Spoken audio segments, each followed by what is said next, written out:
Real Betis, Real Madrid, 26e journée de la Liga. Ça fait partie des matchs compliqués à négocier dans cette deuxième partie de saison pour le Real Madrid en Liga Jota, non? Ouais, en plus l'ambiance à Séville dans le stade de Benito Villamarín, c'est toujours particulier. Donc ça va être un match chaud bouillant avec une ambiance survoltée et donc ça sera compliqué. Mhm. Bon, vous connaissez les habitudes. On se retrouve en fin de vidéo pour nos petits paris avec Rota, avec moi-même et avec Punto en partenariat avec Unibet. Jusqu'à 100 € de bonus en cas de premier pari perdant versé en freebet avec le code Real France. Lien dans la description. On en reparle tout à l'heure. Bon, Real Betis. Le Real Betis, parlons-en. Ils sont 7e de la Liga avec 35 points pris. Ils ont quasiment, ils ont un bilan, j'ai envie de dire, très à l'équilibre, parce que c'est 9 victoires, 8 matchs nuls, 8 défaites, très à l'équilibre. 32 buts marqués, 32 encaissés, très à l'équilibre comme tu l'as dit. Ouais, c'est une équipe qui est assez irrégulière. C'est une équipe qui a souffert aussi de l'absence de son métronome, Isco, sur le début de saison, qui purgeait une blessure qui l'a empêché de faire l'Euro d'ailleurs. Et c'est vrai que depuis qu'il est là, c'est pas que tous les maux ont disparu, mais ça va quand même bien mieux. Ils ont aussi le recrutement d'Anthony qui a fait du bien. Alors, c'est pas deux joueurs qui changent tout, mais en tous les cas, il y a beaucoup plus d'activité offensive et tu as un Betis qui est un peu plus libéré et qui a un peu plus de possession. Donc oui, mais ça a eu du mal à démarrer. Et puis, c'est quand même sur courant alternatif, malgré les deux petits génies qui sont là avec eux. Les petits génies, en plus, je parle surtout d'Isco parce qu'Anthony, c'était pas un génie à Manchester, mais il devient intéressant en tout cas sur ses premiers matchs au Betis. Mais oui, c'est une équipe un peu imprévisible qui est pas forcément super sereine, mais qui est capable un peu de tout, de battre des grosses cylindrées comme de perdre face au dernier de Liga. Donc voilà, on ne sait pas trop à quoi s'en tenir, mais ça ressemble quand même au type de match piège que le Real va devoir bien négocier juste avant de jouer l'Atlético en Ligue des Champions. Ouais, ils en avaient pris 5 contre le Barça, je crois, c'est en Coupe du Roi. Le tour précédent, le tour d'avant, je sais plus, j'ai un doute, peu importe. Je ne sais plus exactement. Mais ouais, c'est une équipe, parce que même ça ressemble un peu à la Real Sociedad dans le sens où c'est difficile de les analyser parce qu'ils sont assez irréguliers et tu vois, on parle souvent du Benito Villamarín comme un stade très très compliqué à aller glaner des points.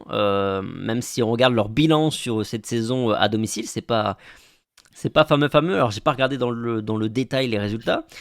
Par contre, je sais qu'ils sont 9 ou 10e seulement du championnat sur les matchs à domicile. Ouais, et puis bah, c'est ce qu'on regardait quand même un tout petit peu en off là juste avant. C'est 2 victoires à domicile dans les 9 derniers matchs. Donc c'est très faible.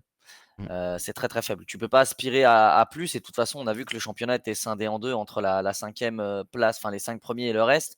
Donc eux, ils ont que la 6e place à aller chercher en se battant avec le Rayo pour le moment et puis d'autres. Mais oui, c'est pas une équipe qui est super sereine à domicile. Là où avant, c'était quand même une Fortenesse pas imprenable, mais difficilement prenable. Mm. On les avait battus 2-0 à l'aller avec un doublé de Kylian Mbappé. Les retrouvailles avec Isco, c'est ça qui t'inspire le plus côté Real Betis. À noter que niveau de la petite stat étonnante, c'est que le meilleur buteur en Liga de cette équipe, c'est Lo Celso. 7 buts marqués en Liga. Ouais, un joueur qui se projette énormément, un peu comme il l'a fait aussi sur une saison à Paris. C'est un très bon joueur, mais aussi Lo Celso, il me semble qu'il a frappé les pénaux avant qu'Isco les reprenne à son retour de blessure. Mais oui, ce qui me hype le plus, c'est évidemment le retour d'Isco. Moi, c'est un de mes joueurs all-time préférés. Voilà, je suis fan de lui. J'ai d'ailleurs acheté son maillot il y a quelques jours et c'est très très rare de me voir acheter autre chose que l'Espagne ou le Real, mais je suis grand grand fan du joueur. Donc oui, ça me hype de le revoir face au Real, même si évidemment j'espère qu'il va passer à côté de son match. Mais voilà, c'est un génie du foot. Donc je suis très content de le revoir samedi. Il y a un joueur, non, c'est pas Casemiro dans son interview récemment qui a dit que c'était Isco le joueur qui l'avait le plus, C'est Marcelo. Marcelo, qui avait le plus C'est Marcelo, ouais. impressionné de toute sa carrière en tant que coéquipier, tout ça. Il a dit que techniquement, ouais, c'était le joueur. Bah, je crois qu'à part Ronaldinho, il a cité deux Brésiliens. Je crois que c'était Ronaldinho et R9, un truc comme ça. Et il a dit, et après, sinon, au Real Madrid, on lui pose la question. Il a dit non, mais Isco, Il a dit en fait, c'est très simple. Des fois, il disait je vais prendre la balle, je vais dribbler tout le monde et je vais marquer. Il dit il fait partie de ces rares joueurs dans l'histoire qui le disent et qui le font. Il dit il fallait le voir pour le croire. Je l'ai vu. Il a dit et ouais, franchement, je pense que c'est un des plus talentueux que j'ai vu. Mm. Je suis pas étonné. Tu parlais de Anthony aussi avant. Anthony qui s'est pris un carton rouge la semaine passée, qui a été sauvé par la commission après coup. Ce qui, évidemment, vous pouvez vous en douter, a pas mal énervé le Real Madrid. Donc Anthony qui sera bien là pour ce match face au Real Madrid. C'est un danger, il te fait peur? Alors déjà, faut revenir là-dessus. Moi, j'ai 36 ans. C'est la première fois que je vois que la Ligue annule un carton rouge. Je l'ai jamais vu de ma vie. Et je peux vraiment. Surtout que là, c'est du réarbitrage, hein, Ouais. littéralement. Et je dis pas que c'est pas arrivé, ça a certainement dû arriver, mais je le jure, je n'ai jamais vu cette info de toute ma vie en 36 ans. Jamais, jamais, jamais. Alors déjà, c'est jamais arrivé pour le Real, en tout cas, j'en ai vraiment aucun souvenir. Là, ça a été très rapide, annulation. Imagine si ça avait été dans le sens inverse, vu tout ce qui se dit. Et d'ailleurs, on a vu sur les réseaux sociaux, bon, c'est le jeu des réseaux sociaux, les Catalans qui disaient ah bah voilà, Anthony méritait pas son rouge, ça c'est pour la corruption madrilène. Parce que visiblement on serait aidé. On les a pas entendus après cette décision pour faire volte-face. Et oui, ça reste un danger parce qu'Anthony, il a l'air quand même d'avoir mûri, en tout cas de se dire que bah ouais, peut-être qu'il passe à côté de sa carrière en ayant quand même du talent. Et au Betis, justement, avec Isco, ça prend vraiment pas mal. Moi, j'ai regardé leurs 3 derniers matchs. Il a du dynamisme, forcément, il a de la percussion. Et avec Isco, il y a une bonne entente. Donc, évidemment, c'est un danger.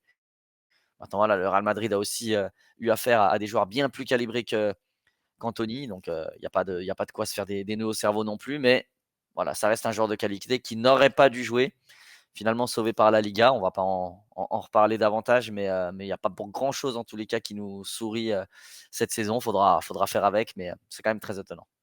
Ouais, bon, ça fait beaucoup polémique aussi en Espagne, évidemment. Pas de point conf, hein, puisqu'on tourne évidemment jeudi, donc avant la conférence de presse. Toujours est-il qu'on sort d'un succès face à la Real Sociedad avec un bon turnover qui a été orchestré par Carlo Ancelotti. C'est un très bon point, ça aussi, avant ce week-end, avec pas mal de joueurs qui ont pu souffler. Ouais, il y a eu du turnover qui a été payant puisqu'on l'emporte. Donc finalement, bien joué de la part de Carlo, même si on l'a dit hier, tout n'était pas très compréhensible, mais en tout cas ça fonctionne. Donc il faut aussi se réjouir de ça. Donc oui, je pense qu'il y a des joueurs qui vont revenir en étant à 100%, en tous les cas avec les batteries pleines. Donc c'est une très bonne chose parce que là, ça va aussi s'enchaîner. Il y a énormément d'importance sur les matchs qui arrivent. On pense à Mbappé et on espère aussi Valverde. Valverde, on va bien voir, hein. Valverde, s'il manque son troisième match consécutif, c'est qu'il y a une petite blessure derrière et qu'ils l'ont pas. Bah, de toute façon, il jouait sous infiltration, je crois que c'était quoi contre Osasuna. Donc Même City, la hein. blessure, ouais, voilà, la blessure, elle y est. La blessure, elle y est. Après, à savoir à quel degré.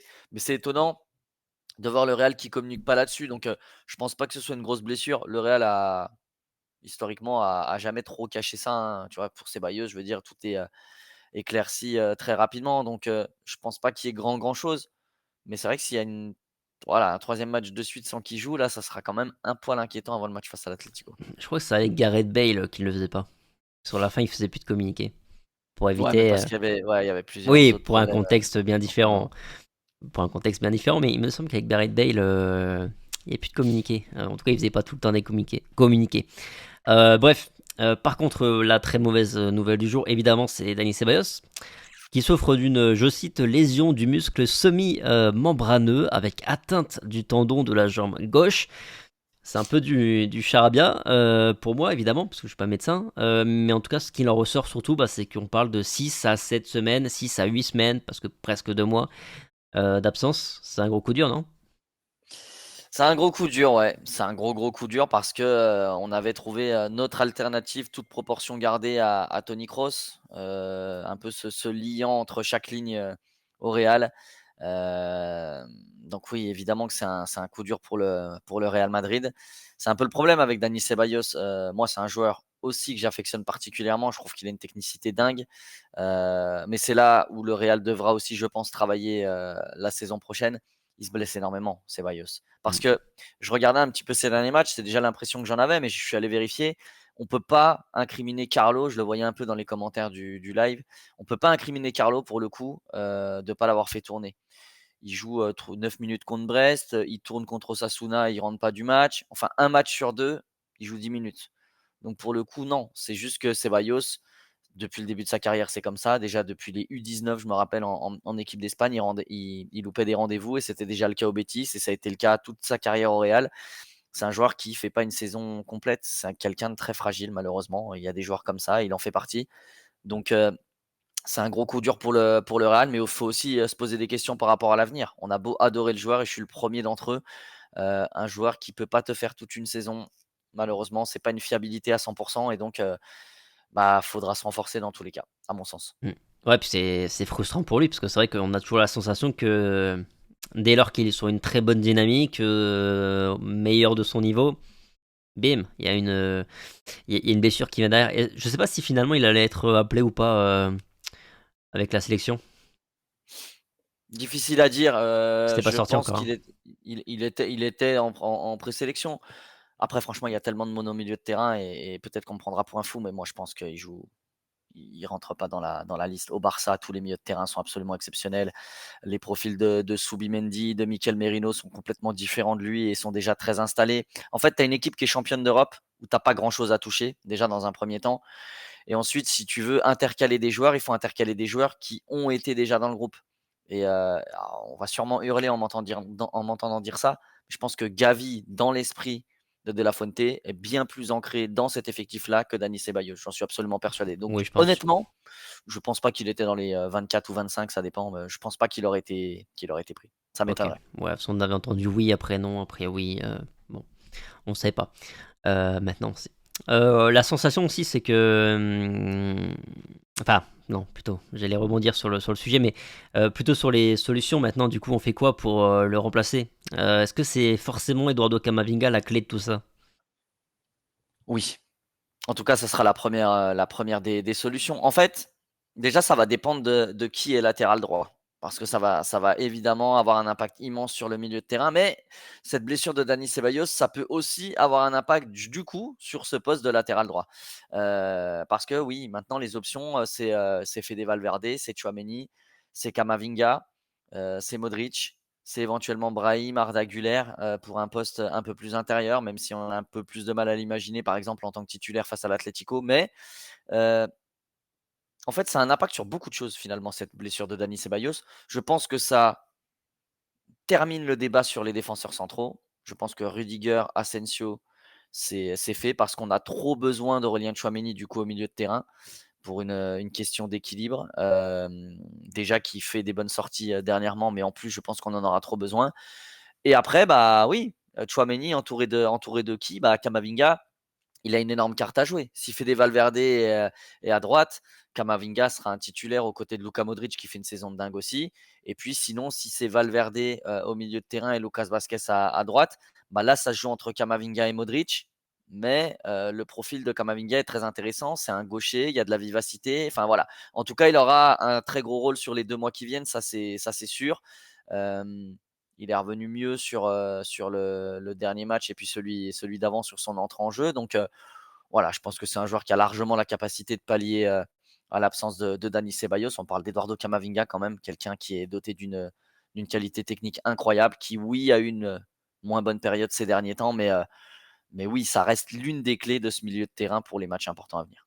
Ouais, parce que tu dis, que ça peut avoir un impact, aussi à droite, tout ça, mais sur le début de saison, on a vu le trio Tchouaméni, Valverde, Bellingham à l'œuvre. Ça a pas franchement été convaincant. On a très bien vu qu'il manquait un profil à la Dani Ceballos, hein, mais qui sait garder le ballon, qui sait relancer proprement, qui a pas peur, enfin qui est pas gêné quand il est sous pression, tout ça, qui a cette capacité à toujours jouer aussi vers l'avant, casser les lignes. Ce côté un peu créatif, hein, tout simplement, en première relance. Parce que Tchouaméni, Valverde, Bellingham, est-ce que tu y crois encore ou...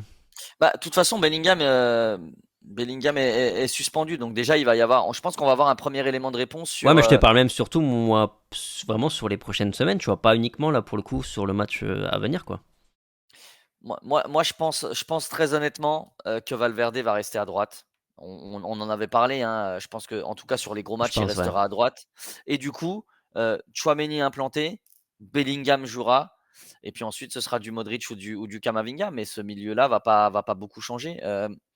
Tu vois, je pense même que Modric, il a un petit avantage par rapport à Camavinga. De par son expérience et ses Mmh. dernières sorties, à mon avis, je pense qu'il a encore un petit cran d'avance. Et la réponse, à mon avis aussi, on va l'avoir ce week-end. Parce qu'il y aura forcément, voilà, ça va être une grosse répétition générale, même si le match est très important, hein, il faut le gagner, hein. Mais ça va être une grosse répétition générale. Je pense que le milieu qui sera mis, ce week-end aura quand même de très, très fortes chances de démarrer, la semaine pro face à l'Atlético. Est-ce que je crois ensuite au milieu de terrain avec, Bellingham? Le Real a quand même tellement évolué ces derniers temps que oui, j'y crois. Parce que je trouve qu'il y a quand même beaucoup plus d'automatisme entre chaque joueur. Donc, retester ça, ça me semble pas non plus, mauvais. Encore une fois, hier sur un match où je nous trouve pas proactif, où je nous trouve, pas en maîtrise du tout parce qu'on n'a pas le ballon, bah, il y a quand même des choses encore qui se sont améliorées dans le schéma de jeu, dans l'aspect défensif. Donc oui, j'ai envie d'y croire. Maintenant voilà, malgré l'absence de Dani Ceballos qui est très préjudiciable, il y a des solutions quand même au Real. On n'est pas non plus, sans rien.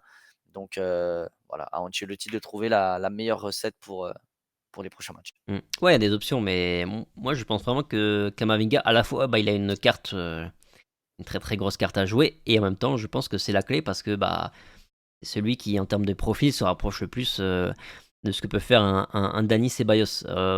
Et puis de surcroît, tu vois, Luka Modric, ok, mais je pense que Luka Modric, si tu te mets à le mettre titulaire là sur toutes les grosses échéances qui arrivent sur les semaines à venir, et on va quasiment avoir que des grosses échéances avec quelques matchs de Liga peut-être qui seront un peu plus abordables sur le papier.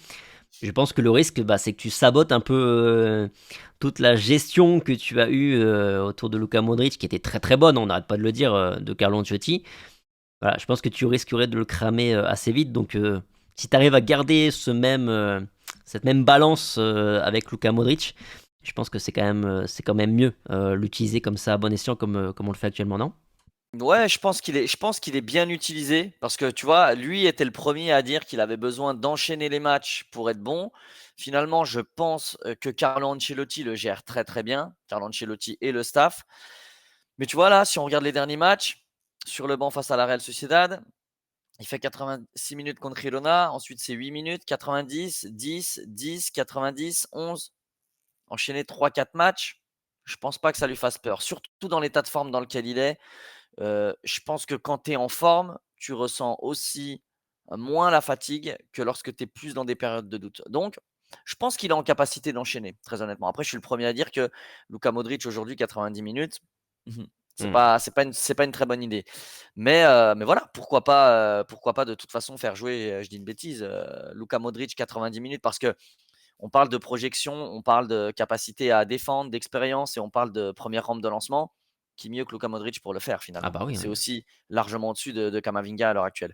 Donc, il peut le faire 60 minutes et puis, Camavinga, on l'a vu, l'année où on remporte la Ligue des Champions, l'année de Karim Benzema, Personne. quand il rentre, il est un super sub incroyable et il est méga décisif. Donc, cette option-là, elle est viable aussi. Après, c'est un petit peu plus dans la cohérence, dans la cohésion entre les 3 milieux de terrain, parce que ça sera une formule qu'on n'a pas beaucoup vue. Par exemple, tu vois, un Bellingham avec Luka Modric et Tchouaméni, pas certain qu'on l'ait vu beaucoup cette saison, donc à voir comment aussi ça s'acclimate. Mais voilà, je pense qu'on peut être surpris. Il y a plein d'options. De toute façon, on est toujours surpris par Carlo Ancelotti. Nous, on pourra débattre des heures. La réponse, elle va se faire de toute façon très rapidement parce qu'on aura un énorme élément de réponse sur ce que veut faire Carlo face à l'Atlético. Ouais. Et puis la troisième option, je pense, assez viable, mais surtout dans l'esprit de Carlo, je pense, c'est Brahim Diaz, à mon avis, utilisé dans ce rôle-là. En tout cas, je pense que ce week-end, c'est ce qu'il va peut-être tester d'ailleurs, vu que Bellingham n'est pas là. Bon, tu vois quel 11 rapide là, le 11 pour ce week-end? Pouf. Courtois de retour. Valverde à droite ou C'est le doute que j'ai. Ouais, je pense Valverde à droite quand même. Asensio, Rudiger dans l'axe. Je Mendy? pense qu'il est capable. Je pense qu'il est capable de mettre Fran Garcia quand même, parce que Mendy c'est aussi un joueur qui peut avoir besoin de repos, qui est assez fragile et le conserver contre l'Atlético, c'est pas un joueur qui a forcément besoin d'enchaîner. Donc si Fran rejoue, je serais pas surpris. En tout cas, on va dire que je pars là-dessus. Mhm. Ensuite, au milieu de terrain, au milieu de terrain, ouais, je vais partir sur quelque chose qui mélange ce que j'ai dit et ce que tu as dit. Tchouaméni, Modric, Brahim Diaz. C'est un milieu de terrain que je, que je pense on peut voir sur ce match-là en tout cas. Et puis devant, je pense retour de Kylian Mbappé accompagné de Rodrigo et Vinicius. Je pense que là, voilà, il faut les faire carburer ensemble avant le match face à l'Atlético. Ok. Bon, on va passer sur nos paris. Je vois qu'on est encore bien blablaté. Je t'ai dit en off, je pense que celle-ci sera plus courte que les dernières. Bah, c'est raté, on va encore faire plus de 20 minutes. Pour commencer, comme d'habitude, je vous affiche les cotes, mais avant, évidemment, disclaimer, avec notre partenaire, pardon, Unibet, qui dit jeu d'argent, dit on joue avec responsabilité, je vous en prie.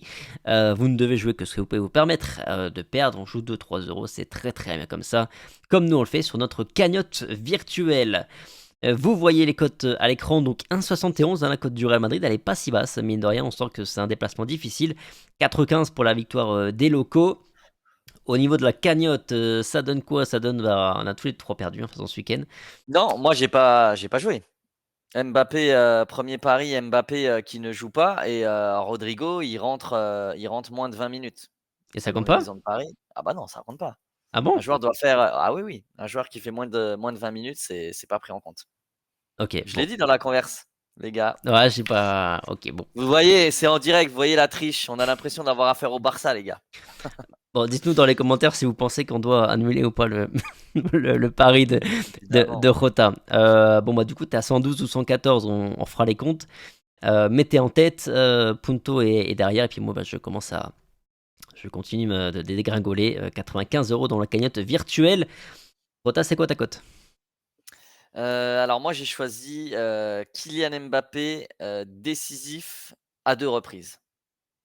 Cote attends que je dise pas de bêtises, cote à 4,30. Donc plus de 1,5 but et passes décisives comprises. Donc voilà, 1 but, 1 passe, ça passe. 2 passes aussi, 2 buts aussi. Je trouve qu'elle est value, 4,30 c'est quand même, pas mal. 2 € de mise, histoire de voilà, de retrouver un peu de victoire parce que voilà, on va annuler ce pari, face à la Real Sociedad évidemment, c'est dans les règles donc je sais que tu vas me faire cette faveur.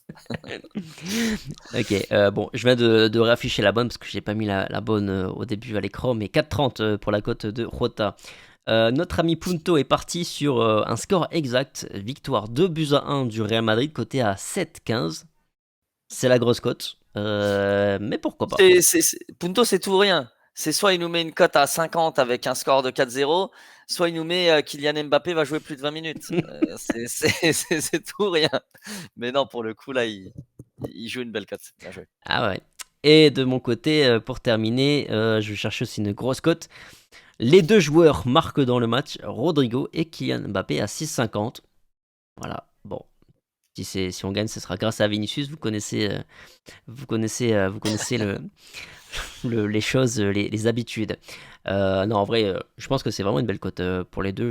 Les deux en Ouais. plus ont pu se reposer en milieu de semaine. Mbappé n'a pas joué, Rodrigo il a joué un quart d'heure, 20 minutes. Confiance en mes deux petits, les deux poulains. Bon, merci, mais je kiffe Vinicius aussi et Henrik et compagnie. Je le dis parce que j'ai dit mes deux poulains. Oh là là, alors là, C'est ça y est. foutu. Ah, ça y est, là je suis catégorisé pro Mbappé, pro Rodrigo et anti Vinicius. Bon, merci Rota, merci à tous d'avoir regardé la vidéo Merci. jusqu'au bout. Balancez-nous vos petits pronostics également pour cette rencontre. Sur ce, passez une bonne fin de semaine, prenez soin de vous, puis on se dit bah, à très vite sur Alphonse. Vous connaissez les habitudes, le live à 12h15, la conférence de presse aussi d'avant-match, et puis évidemment le débrief surtout après le match, le coup de sifflet final face au Real Betis. Sur ce, bon week-end, ciao. Ciao.